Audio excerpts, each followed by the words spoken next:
mon ex-conjoint est arrivé et il a baissé mon pantalon avec ma culotte pour voir si j'étais épilée.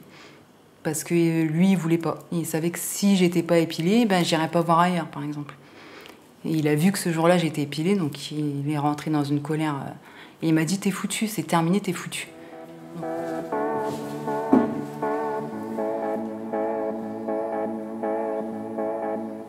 Donc, je m'appelle Alison, j'ai 31 ans et j'ai vécu 3 ans avec un homme violent. Et malgré mes tentatives de dénonciation après notre séparation, j'ai toujours peur pour moi et pour mes proches. Alors au début, c'était plutôt des violences psychologiques. C'est venu tout doucement, des insultes, ensuite des petites bousculades, voilà, pour montrer qu'il était plus fort à chaque fois. Et puis un jour, je suis rentrée tard, j'avais oublié d'acheter du lait pour sa fille. Et quand je suis rentrée, il m'a tiré par les cheveux, il m'a jeté par terre. Il y avait sa fille de 2 ans et mon fils qui avait 10 ans à l'époque. Et quand je me suis relevée, j'ai pris un coup de poing. Je suis tombée, je me suis relevée, un deuxième. Et là, j'ai entendu les cris des enfants. C'est ça qui m'a tenue réveillée. Je me suis relevée, je saignais du nez, j'avais la bouche abîmée. Donc voilà, j'ai appelé ma mère qui est venue me chercher. J'ai été aux urgences, mais j'ai pas voulu porter plainte ce jour-là.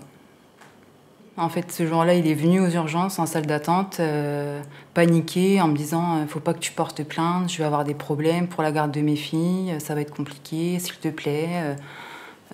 J'ai pas fait exprès, je suis désolée, je te laisse tranquille, mais porte pas plainte. Donc je voulais pas l'enfoncer à ce moment-là et je me suis dit que ça allait s'arrêter là et je voulais pas aller plus loin. Je suis partie chez mes parents quelques temps.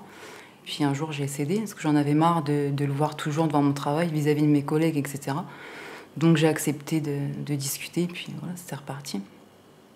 Les violences ont continué. Il y a eu un petit laps de temps où ça s'est beaucoup ralenti parce on a eu la garde de ses filles exclusivement à la maison. Donc ça s'est calmé, mais en fait, c'est très très vite revenu. Et principalement les violences physiques et sexuelles. Ben, ça a duré pendant encore 2 ans, avant qu'il y ait des nouvelles violences devant mes enfants. Et là, j'ai dit stop. Et là, j'ai eu le déclic et j'ai été portée plainte. À la suite de cette plainte, donc on m'a dit qu'il allait être interpellé, être mis en garde à vue. Donc c'est ce qui s'est passé. On m'a rappelé en me disant qu'il y aurait un jugement 6 mois plus tard, donc en décembre. Mais en attendant, j'avais ni ordonnance de protection, ni rien du tout. Donc en fait, ça a tout de suite continué. En fait, à peine sortie de garde à vue, il m'a dit je suis dehors. Donc ça s'est jamais arrêté en fait. Il était tout le temps devant chez moi. Il rentrait chez moi par le jardin. Il arrivait à rentrer par le garage. Il me suivait vraiment partout, tout le temps, à pied, en voiture, n'importe où. Donc j'ai déposé plainte pour des appels, des appels, mais par milliers, hein, des appels, des SMS, course-poursuite en voiture. La première fois, je me suis rendue au commissariat avec ma petite sous le bras. Il me suivait en voiture, vraiment en me poussant à l'accident, quoi. Je me suis rendue au commissariat, j'ai sonné. Le policier m'a ouvert, je lui ai expliqué, il m'a dit là c'est terminé, donc moi je peux rien faire, fallait nous appeler sur le moment, alors que sur le moment j'essayais juste de tenir mon volant, quoi.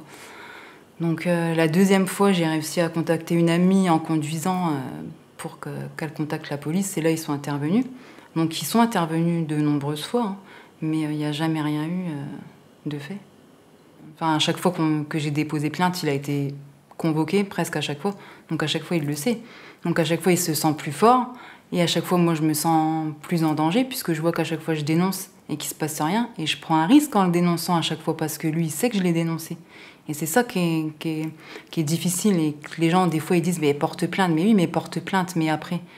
Et après, on le relâche. Ce qui fait que moi, à chaque fois, le soir même, l'après-midi même, il était devant chez moi ou il était au téléphone en me disant tu vois, je suis dehors. Ça sert à rien ce que tu fais, je suis dehors, je suis là. Donc arrête. Voilà. J'ai déposé donc 5 plaintes.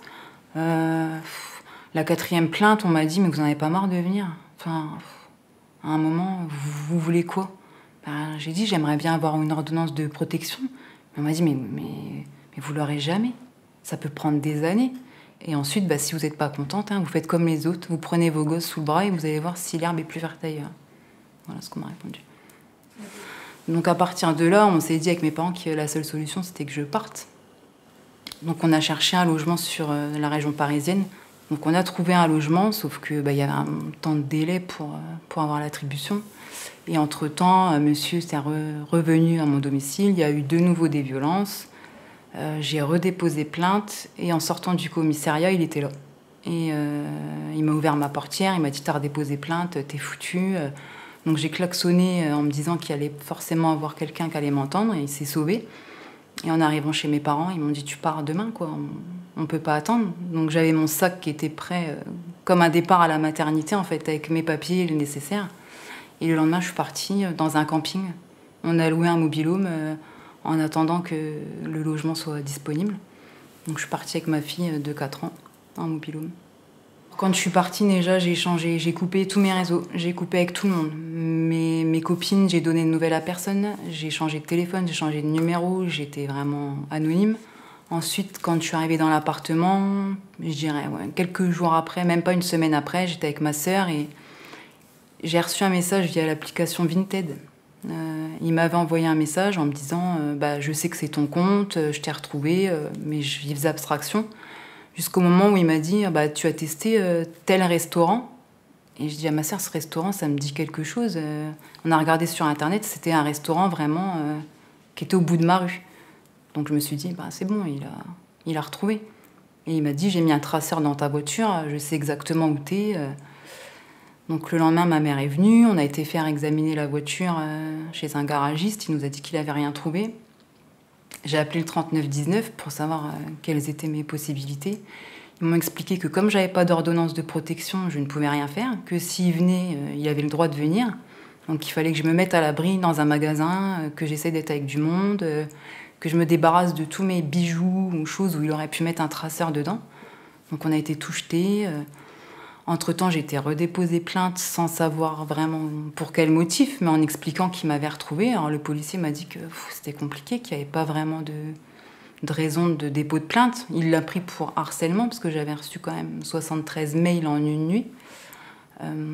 Et de mon côté, j'ai décidé de réécrire au procureur en demandant juste une ordonnance de protection, au moins pour avoir ce papier qui me permettrait de déposer plainte s'il m'approchait. Mais je ne l'ai jamais eu. Donc il a fini par me retrouver. Et puis ensuite, il s'est passé 4 jours en fait, où il y a eu des viols, des violences, où il m'avait pris mon téléphone, il m'avait pris mes clés. Donc il y a eu des viols pratiquement tous les soirs, en tout cas au moins des attouchements. Et puis le dernier soir, il m'a étranglée jusqu'à ce que je bave, je m'étourdisse. J'ai vraiment vu son regard noir. Je pouvais plus du tout respirer. Le lampin pendant 2 jours, je pouvais plus émettre de son. Non, là, j'ai vraiment eu peur de mourir. Je me suis dit, ma fille, elle va se réveiller demain matin, elle va me retrouver morte sur le canapé. Ouais. De là, il m'a relevée, il m'a remis de l'eau sur le visage. Il a été me coucher, me border en me disant qu'il était là pour moi, qu'il fallait pas que je m'inquiète. Donc, le lendemain, j'ai dit, faut vraiment que je parte d'ici, c'est plus pas possible. J'ai prétexté que le week-end arrivait et que je devais rendre visite à mes parents, que si je leur donnais pas de nouvelles, ils allaient arriver. C'était pas vrai. Donc il a accepté de repartir à condition qu'on reparte ensemble, que je passe le week-end et qu'en repartant, je reparte avec lui. Donc évidemment, je lui ai dit pas de problème, je te ramène, je te reprends. J'ai été chez mes parents, bien sûr, je l'ai pas repris, sauf qu'il m'avait volé un double de clé. Et quand je suis rentrée chez moi le soir, ça n'a pas loupé. Il a essayé de rentrer en fait. J'ai entendu vers 18h, 19h le bruit d'une clé dans ma serrure, sachant que la mienne ne bloquait pas. Donc il faut savoir que c'est ma fille de 4 ans qui est venue m'aider à tenir la porte ce jour-là, qu'elle lui hurlait de partir en pleurant mais qui partait pas. Donc je lui ai demandé d'aller chercher mon téléphone portable, j'ai appelé la police, ils sont venus très vite. Et de là ils m'ont dit vous pouvez pas rester ici, on vous emmène à l'hôtel, puis dans un foyer. Donc très difficile, notamment pour ma fille, de la voir dans un foyer, ça a été hyper compliqué. Mais ils ont été vraiment super, j'ai tout de suite été pris en charge à ce niveau-là. Et ensuite, il a été interpellé et placé en détention. Sur le coup, il y a un énorme soulagement. Enfin, j'ai été entendue, enfin, on m'a cru, enfin, il se passe quelque chose. Et puis après, il y a une espèce de culpabilité qui arrive quand même derrière, de se dire que, alors maintenant, je le pense plus comme ça, mais à ce moment-là, de dire qu'on envoie quelqu'un en prison, c'est lourd quand même à porter. Voilà, moi, je pensais beaucoup à ces enfants que j'ai élevés pendant quelques années. C'était compliqué. Donc, juin, il y a eu une audience à laquelle je me suis présentée, qui a été très compliquée. Il a parlé en premier. À sa défense, c'est que j'étais jalouse maladive, que j'acceptais pas la séparation, que c'est moi qui lui courais après, que j'avais des problèmes de santé, donc je marquais vite, parce que j'avais présenté des photos à l'audience. Donc je m'étais fait des bleus toute seule, que j'avais pu avoir un accident de voiture. Que vous n'avez pas eu? Non, que j'ai pas eu. Voilà, que je pouvais faire des malaises parfois et me blesser. C'est ce qu'il a évoqué notamment pour l'épisode du nez en sang. Il a dit que j'étais tombée. Voilà, c'était sa défense. Ça a été hyper dur. Et ensuite, quand l'avocat de la défense a parlé, là, ça a été insoutenable, en fait. Insoutenable. Vraiment, même la juge, des fois, elle me posait des questions. Voilà. Enfin, vous êtes consciente qu'il est en prison à cause de vous. C'est quand même à cause de vos plaintes s'il est là-bas. Si vous n'avez pas eu pitié de ses enfants, vous auriez pu avoir pitié des vôtres et partir. C'est dur à entendre tout ça parce que je le sais que j'aurais dû partir avant, mais j'ai pas pu, absolument pas pu. Vous avez essayé plusieurs fois? J'ai essayé plusieurs fois, oui. Oui, j'ai essayé plusieurs fois. Et j'ai pas assisté à la fin de l'audience à un moment pendant que l'avocat de la défense faisait sa plaidoirie, je pouvais plus. Ça faisait déjà plusieurs heures. Je suis sortie, je me suis effondrée. Mes parents étaient dehors, je suis tombée. J'ai attendu le verdict chez moi. Mon avocate m'a appelé le soir. Donc là, gros soulagement parce que la peine, en fait, sur le coup, ça n'avait pas tant d'importance, mais le fait qu'il était condamné pour tous les faits qui lui étaient reprochés, ça a été un grand soulagement. Finalement, donc, il a été condamné à 9 mois de prison, dont 6 fermes et 3 avec sursis. Peu de temps après, en fait, son entrée en détention, peut-être 1 ou 2 mois après, voilà, ça a recommencé. Des insultes et à m'appeler tout le temps et à me traquer même sur les réseaux depuis la prison, de savoir ce que je faisais, où j'étais, de faire passer des gens devant chez moi pour savoir si mes volets étaient ouverts, fermés, s'il y avait ma voiture ou pas, s'il y avait quelqu'un chez moi. En mars, il a été libéré, donc on s'y attendait puisque de toute façon, il arrivait en fin de détention provisoire. Donc on savait que ça allait pas tarder, mais j'ai pas du tout été prévenue. J'ai été prévenue, donc c'est lui qui m'a contactée en me disant qu'il était dehors, sous bracelet électronique. S'il m'a harcelé tout le temps de sa détention, on se doute bien que quand il va sortir de détention, ça va pas s'arrêter. S'il avait accès au réseau en détention, en sortant, il va avoir, même avec un bracelet, il va avoir accès à tout. Il va faire ce qu'il veut. Et puis en sachant qu'il y a une pression en plus, parce que cette fois, il est là, quoi, il est présent. Donc la crainte, oui, de le voir débarquer dans mon jardin, de le voir à l'école, de le voir en course. D'ailleurs, je fais plus mes courses.